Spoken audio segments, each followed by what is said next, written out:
In the 13th century BCE, the Eastern Mediterranean was an oasis of high culture, advanced agriculture, craftsmanship, and thriving trade.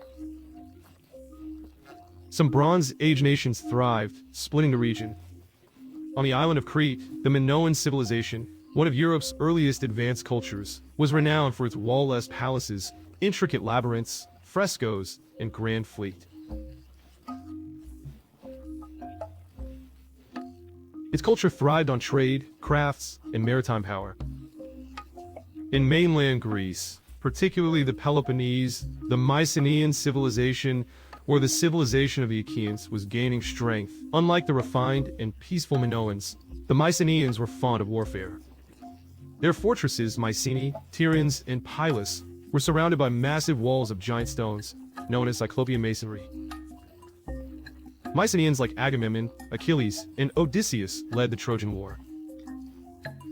On the Asian shore stood legendary Troy and other lesser-known city-states. Behind them rose the warlike Hittite state.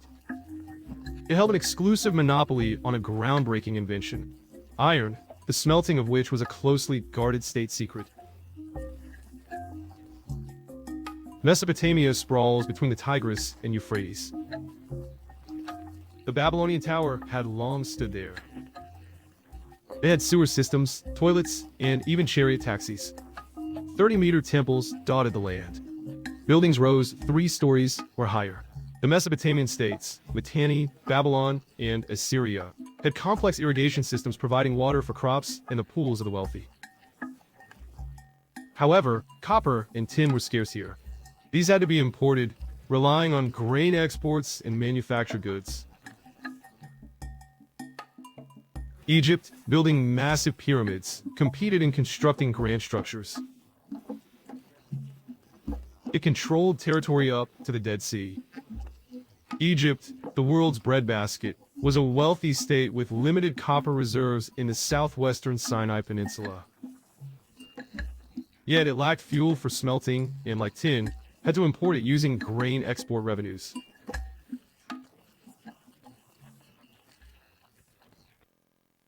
Their interdependence led to the first globalization. Cyprus, with its rich forests, became a center of bronze metallurgy, alloying local copper with imported tin from distant Cornwall, Saxony, and Afghanistan. The bronze spread region-wide. Egypt was the grain supplier, Cretans and Mycenaeans were maritime carriers, and Phoenicians were trade agents in remote Mediterranean regions. This was made possible by a complex network of treaties, supplies, and diplomacy. In ancient times, they kept meticulous records on clay tablets, tracking every shekel, but they lacked one pleasant perk: cashback. Introducing Mega Bonus, a cashback service that returns real money, not points. It works with over 3,000 stores worldwide, including AliExpress, Laminapro, and Cooper. Simply choose a store, activate cashback, and shop as usual. You get cashback in 2 days. It's both profitable and satisfying, especially for frequent online shoppers. There's also a handy browser extension. It flags cashback, shows price histories, finds promo codes. Mega Bonus runs 9 years, adding cashback to bank deals. For those who hate overpaying, it's a great rational tool. Follow the link below the video or scan the QR code to get enhanced cashback on your first 20 purchases. No unnecessary hassle. The region promised lasting prosperity with few wars. The last major conflict between the Egyptians and Hittites in 1274 BCE ended in a stalemate. That battle essentially ended in a draw.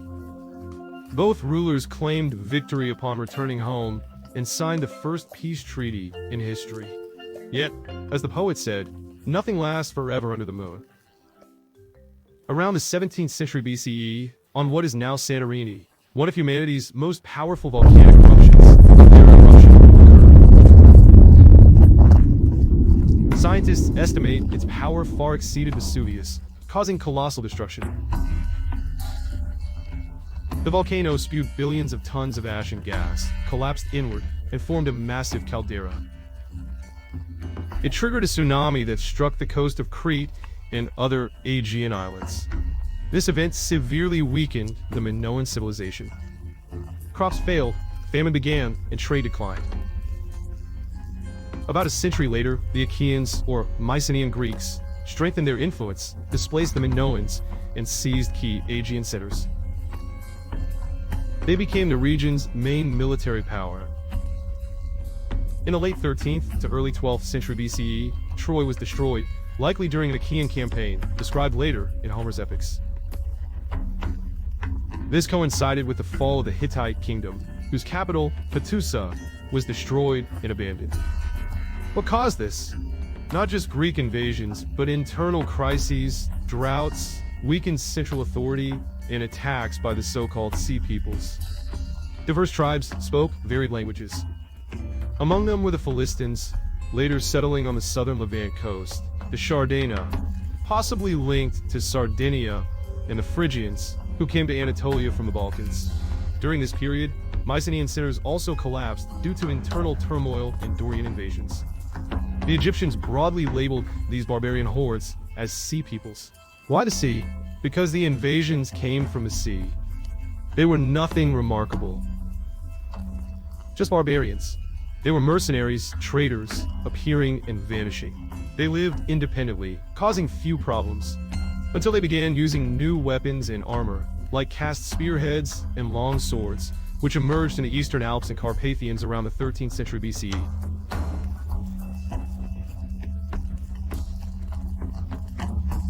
Unable to smelt iron, the barbarians switched to bronze without significantly altering the design. Mass production of bronze artifacts suddenly gained importance in the Aegean region. For example, Homer uses spears as a synonym for warrior, reflecting the growing significance of spears in warfare. With cast spearheads and long swords, their combat power surged dramatically. They swiftly turned to attack their civilized neighbors, not out of grievance, but simply because they could. For centuries, chariot-riding aristocrats dominated battlefields, trampling foes with horses, slashing with wheel-mounted scythes, and shooting arrows. Now, the hunters became the prey, as foot soldiers showered chariots with arrows and javelins, then repelled cavalry with a wall of spears. Thus fell the Hittite kingdom, famous for its chariot warfare. Yet, the barbarians' military success wasn't solely due to weapons. In 1982, Professor Harvey Weiss found that groundwater levels near the Dead Sea dropped over 50 meters by the late 2nd millennium BCE. Such a drastic drop required a prolonged and severe drought. Brian Fagan suggested that midwinter Atlantic storms north of the Pyrenees and Alps brought wetter climates to Central Europe while drying out the Eastern Mediterranean, triggering the Bronze Age collapse. The drought worsened the region's socioeconomic conditions. Repelling barbarians became harder. This aligns with ancient Greek sources mentioning a drought after the Trojan War. The invasions were massive. Nearly every city from Troy to Gaza was destroyed. After raids, people often abandoned cities and never returned. Hordes hidden from invaders, found millennia later, testify to this. Once thriving states turned to ruins. The Egyptians fought back fiercely, undertaking military reforms and recruiting Nubians and Libyans, but had to cede the Nile Delta to them. With the near-instant decline and fall of Eastern Mediterranean states, their economy collapsed. Its foundation was shattered. You produce fabrics dyed purple, but the Ugarit workshops extracting dye from mollusks are destroyed. Phoenician cedar ships are burned. No tin is delivered, so you cannot smelt bronze. Even Great Babylon now controls only the land within an arrow's shot of its walls. Cuneiform tablets for tracking bulk goods shipments became obsolete. No one to trade with. Gradually, writing was forgotten, and the craft of toolmaking was lost. In 2 generations, obsidian knives were back in use. No one could fix the water wheel. Few priests could read tablets, preserving knowledge. the world plunged into the Dark Ages.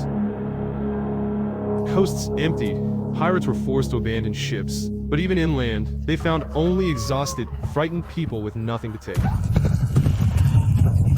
Enslaving them was futile, no buyers existed. Sea raiders had to settle on land, relearning the wisdom of agriculture and crafts. Bronze Age collapse was worse than Rome's fall. Eastern Mediterranean cultures collapsed to ground zero. It was like a server wipe of ancient civilization. Only Assyria survived among great powers. It lost its conquests and shrank to the borders of old Ashur, but it did not perish. Instead, it adapted, gaining access to the Hittites' iron-smelting secret. Foundries behind Ashur's high walls began forging swords and casting new armor. Assyria survived the storm and prepared to dominate the world. It would attempt to become humanity's first true global empire. But that's a different story, covered in a separate video. Link in the description. Thanks for watching, and see you next time.